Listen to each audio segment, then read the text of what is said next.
दोस्तों, आज की कहानी है 20 दिनों पहले नेहा के पापा की हार्ट अटैक से मौत हो चुकी थी।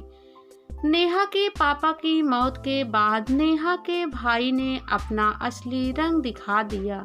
कहते हैं सफलता मिलने के बाद इंसान अपना असली रंग दिखा देता है, लेकिन यहाँ तो दुख की घड़ी में नेहा के भाई ने नेहा को अपना असली चेहरा दिखा दिया था। नेहा सोच रही थी, अब क्या करूं? माँ पहले ही इस दुनिया को अलविदा हो गई थी। दादी की भी 1 साल पहले मृत्यु हो गई थी।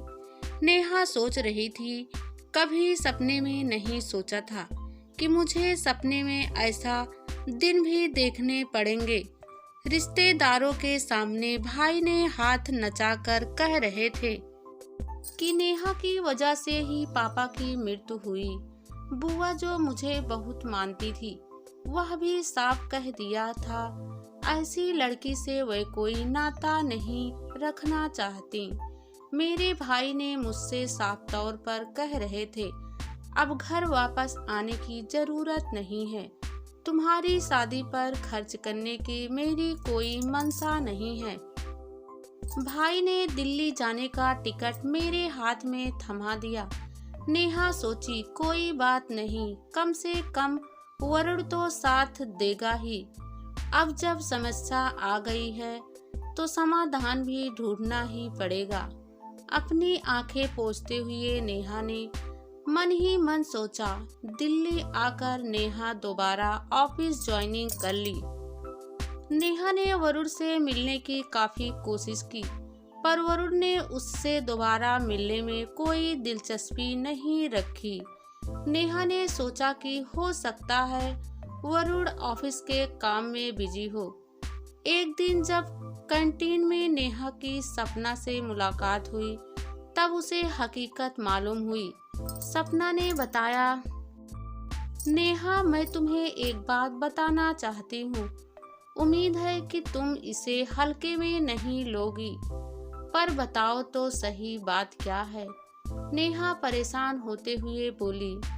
वरुण कह रहा था कि नेहा की रोने धोने की कहानियां सुनने का मुझ में दिलचस्पी नहीं है। यह सुनते ही नेहा के चेहरे की हवाइयां उड़ गई। अब नेहा को मालूम हो गया था कि वरुण मुझसे कटा कटा सा क्यों रहता है। नेहा सोच रही है, मेरा प्यार ने ही तो मुझे हिम्मत बधाई थी। उसी के बलबूते तो मैंने अपने भाई की बातों का बहिष्कार किया था। मैं उससे लड़ी थी, लेकिन अब तो सारी उम्मीदें चकनाचूर होती नजर आ रही है। मैं तो वरुण के प्यार में काफी आगे बढ़ चुकी थी। पापा की मृत्यु ने मुझे अंदर तक झकझोर दिया था। उसके बाद मेरे भाई ने और अब अरुण की बेवफाई ने उसे पूरी तरह तोड़ दिया था।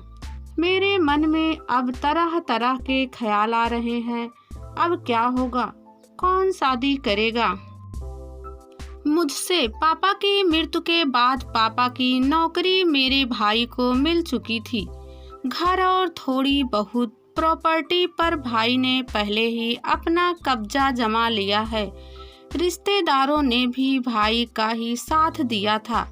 अब नेहा को पता चल गया था कि मैं दुनिया में अकेली हूँ। मेरा संघर्ष सही माने में अब शुरू हुई है। पहली बार पता चला कि लड़के सामाजिक सुरक्षा, भावनात्मक सुरक्षा, रिश्तों की सुरक्षा के साथ पैदा होते हैं। खाली हाथ तो सिर्फ लड़कियां ही पैदा होती हैं।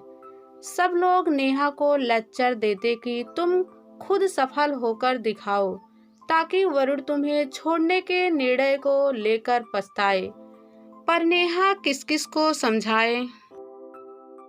ऐसा तो फिल्मों में ही संभव है, और रिश्तों की सुरक्षा के बिना मैं कितना व क्या कर लूंगी। धीरे धीरे समय बीतने लगा और नेहा ने अब किसी प्राइवेट इंस्टीट्यूट में क्लासेज लेकर LLB की पढ़ाई शुरू कर दी। नेहा सोची कि एक डिग्री भी हो जाएगी और खाली समय भी आराम से कट जाएगी। पढ़ाई करते समय नीलेश नाम के एक लड़के से नेहा की मुलाकात हुई, लेकिन नेहा अब लड़कों से इतना उकता चुकी थी कि उनसे बातें करने में भी कतराती थी। नीलेश एक अंग्रेजी अखबार में काम करता था। एमबीए करने के बाद उसने एक दैनिक न्यूज़पेपर के विज्ञापन विभाग में नौकरी ज्वाइनिंग की थी। अब एलएलबी की पढ़ाई नेहा के साथ कर रहा था। अब तक बेवकूफ़ बनी नेहा को इतनी समझ आ चुकी थी कि जिंदगी बिताने के लिए एक साथी की अहम ज़रूरत होती है, और इसके लिए ज़रूरी नहीं कि उसे प्यार किया जाए। प्यार का दिखावा भी किया जा सकता है, लेकिन फिर से दिल लगा बैठी तो पता नहीं कितनी तकलीफ होगी। नीलेश से नेहा मेलजोल इस कदर बढ़ा कि धीरे धीरे बात शादी तक पहुंच गई। दिखावा ही सही, पर नेहा ने शादी करने में देरी नहीं की। नीलेश की मां ने भी खुले दिल से नेहा को स्वीकार किया। सबने प्रेम विवाह होने के बावजूद नेहा की खूब स्वागत किया और भरपूर प्यार मिलता था, पर नेहा ने मन की गांठें नहीं खोली। उसे लगता था कि एक बार भावनात्मक रूप से जुड़ गई तो कई काम से, मेरे व्यवहार से ससुराल में सभी खुश हैं। गलती से भी नेहा ने कोई कटु शब्द नहीं बोलती। नेहा को गुस्सा आता ही नहीं था। नेहा बातचीत बहुत ज़्यादा नहीं करती थी। जब भी कोई किसी की बुराई शुरू करता तो नेहा वहाँ से खिसक जाती थी। लेकिन नेहा की आंखें उस दिन खुली जब नीलेश की माँ अपनी बहन को बता रही थी, बड़ा शौक था मुझे अपनी बहू में बेटी ढूंढने का, वह तो बिल्कुल मशीन है। आज तक मैं उसकी सास ही हूँ, माँ नहीं बन पाई। यह सुनकर नेहा अपने इमोशनल रोक ना सकी और नेहा पर हुए अत्याचार आंसू बनकर बहने लगे। नेहा ने कहा, मेरे ऊपर सारे हुए अत्याचार आज आंसुओं के साथ सब कुछ बह गए।